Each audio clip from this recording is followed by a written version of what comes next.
오늘은 인류의 미래에 대한 가장 무거운 경고 중 하나를 함께 들여다보려고 합니다. 이건 그냥 흔한 예언 이야기가 아니에요.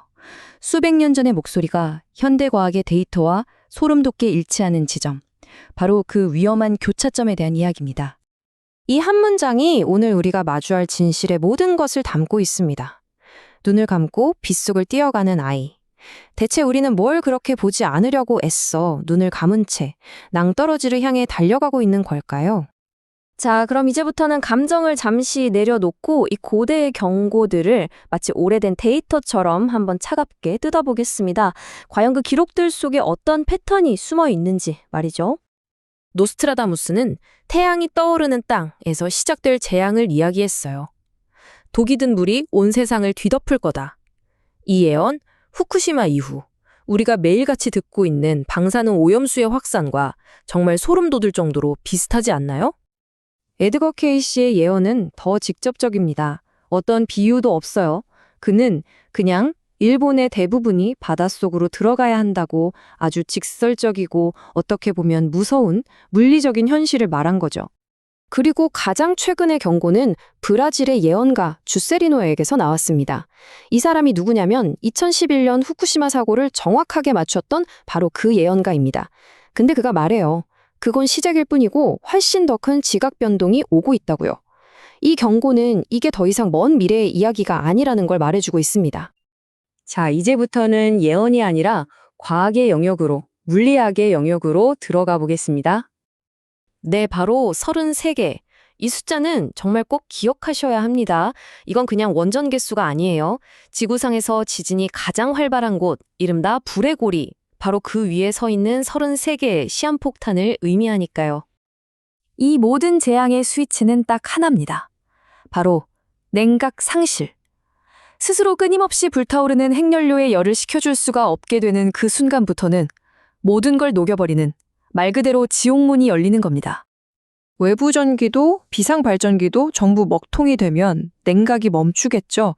그럼 온도는 통제 불능으로 치솟고 녹아내린 핵연료에서 나온 수소가스가 결국엔 그 단단한 경납 용기를 터트려 버립니다. 이건 뭐 상상이 아니라 그냥 차가운 물리법칙 그 자체예요. 이 표를 한번 보세요. 여기서 진짜 중요한 건 규모의 차이입니다. 2011년 후쿠시마는 원자로 하나가 녹아내린 사고였어요.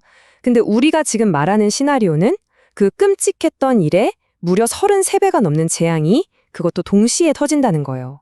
이건 인간의 힘으로는 수학적으로, 물리적으로 절대 막을 수 없는 상황이라는 뜻입니다. 이건 이제 예언 같은 게 아니에요. 추측도 아니고요. 일본 정부의 공식 데이터가 보여주고 있습니다.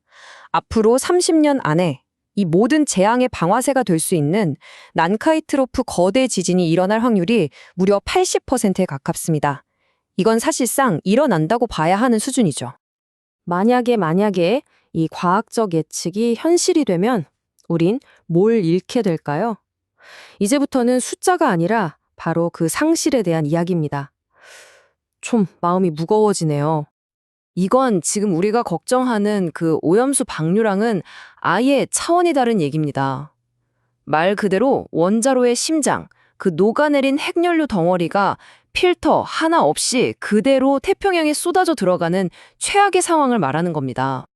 이 타임라인을 보시면 아시겠지만 재앙이 퍼지는 속도는 정말 무서울 정도로 빠릅니다. 불과 2년이면 태평양이 오염되고 10년도 안 돼서 이 독성 물질들은 먹이사슬을 타고 돌고 돌아서 결국 우리 식탁 위로 올라오게 되는 거죠. 그렇게 되면 바다는 더 이상 생명의 공간이 아니에요. 해산물도 못 먹고 소금도 못 만들고 해수욕은 당연히 안 되고 심지어 바닷가에 사는 것조차 위험해집니다. 바다는 그냥 거대한 죽음의 땅, 접근 금지 구역이 되는 겁니다. 어쩌면 그 옛날 예언가들이 봤던 건 갈라지는 땅이 아니었을지도 몰라요. 어쩌면 그들이 본 건 바로 우리 자신, 스스로 판 함정에 빠져서 허우적대는 우리 모습 아니었을까요? 도대체 우리가 왜 여기까지 오게 된 걸까요? 자연을 통제할 수 있다는 오만, 미래의 생존보다 당장의 이익을 쫓는 중독, 그리고 후쿠시마라는 명백한 경고를 무시했던 무지. 결국 맨 처음에 말했던 그 비유 그대로예요. 쏟아지는 빗속에서 발밑에 낭떠러지도 모른 채 그저 웃으며 달려온 거죠. 이걸 보세요. 정말 소름 돋지 않나요?